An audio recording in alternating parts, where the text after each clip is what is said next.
Kao glavno jelo serviramo Vladu Džihana, sarajevskog muzičara koji već 13 godina živi i radi u Beču. Duo Džihan i Kemijan prošle sedmice u Beču promovirao je svoj novi CD Fakes. Svaki morao da nosi Nike i svaki morao da ima lirske.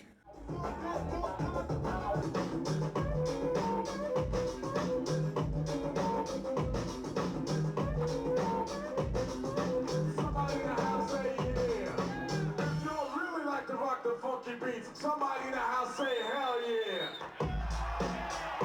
I like that for the people up top. Check this out.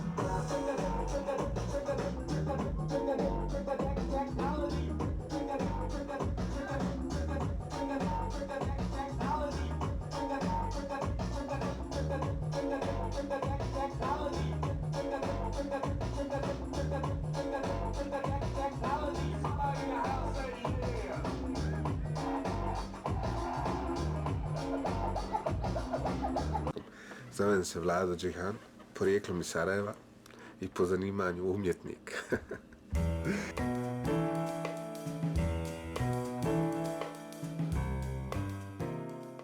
Što se muzičkog odgajanja tiče, vjerovatno mi je više pomoglo nego što i sam vjerujem, jer je nekako uspjelo da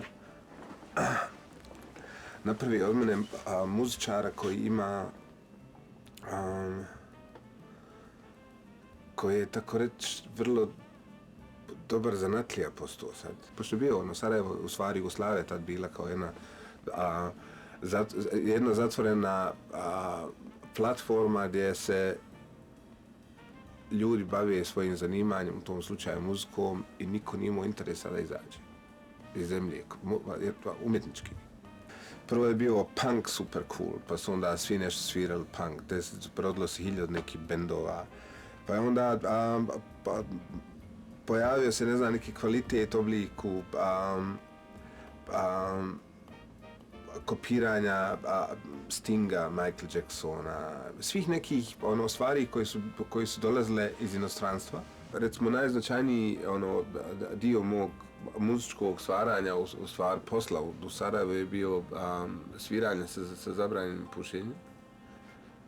Manje više kao substitute, kao zamjena mom bratu. A poslije toga, u stvari, od 88. do 2000. sam bio asistent Goran Bregoviću na raznim nekim filmovima, TV serijama i sl.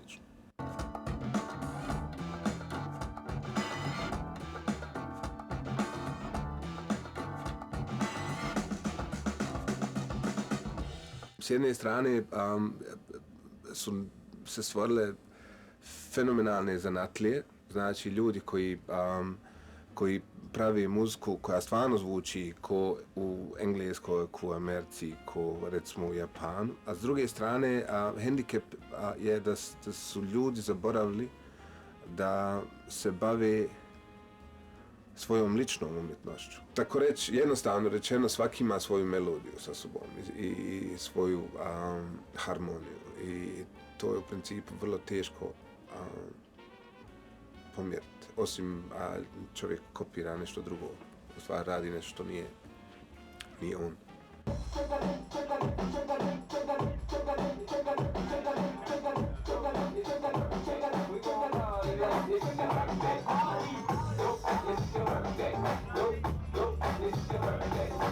Meni je vrlo pomoglo na mom umjetničkom putu je da sam u određeno doba izašao iz Sarajeva i vidio u principu kako stvari funkcionišu vani.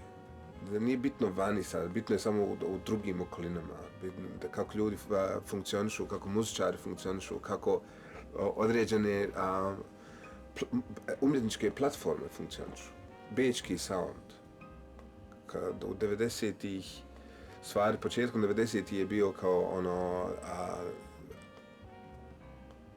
vrlo uspješan, a u principu bazira s jedne strane na jednom hendikepu, a to je da u Austriji ne postoji uopšte muzička industrija u bilo kakvom obliku. Ne postoji nacionalna i ne postoji internacionalna. Čitavu svoju kreativnost svode na to da u svojim stanovima instaliraju instrumente, tape rekordere i da rade muziku.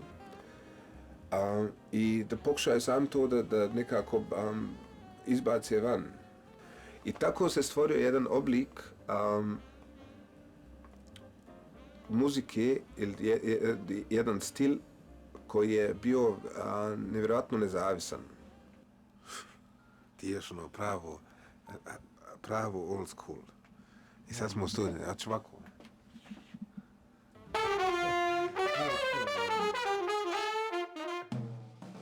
Kad skontaš tarabka ili darbuka, kako se zove, je bio instrument koji su samo svirali cigani po tramvajima ili na nekim vašarima i slično, pjecama i tako dalje. Otkrio sam u principu tarabku, ali ne tarabku ko ono u Trojki, u Sarajevu, nek sam otkrio tarabku kao instrument. Ono, totalno, bez ikakvog nekog snobizma. Ovdje nemam pojma šta je taj instrument. Ja sam ga samo za sebe otkrio. Kogod radi, kogod se ozbiljno bavi svojim poslom, ima mogućnost, ima svoju publiku. Bilo je naravno tu i tamo momenata u kojem sam pokušao da nekako formatiram taj svoj zvuk prema nečemu što bi kao ljudi volili da čuju, ali u tom nisam nikad bio uspješan. Sve je to bilo zanatlijski, što kažem sada, sve je to bilo sjajno urađeno, bez ikakvih problema, ali u principu fundament je falio, ili ta neka umjetnička iskrenost. Znaš, sve sa nekim, sa influencom, da otkrije neki CD, onda kaja mrak, onda sjedne, izvuči otprilike naredna 3 mjeseca sve u tom formu. A ljudi da se pozabave sa sevdalinkom, da pokušaju sevdalinku da remiksuju. Znaš, koji je to zadatak? Nova ploča? Fakes.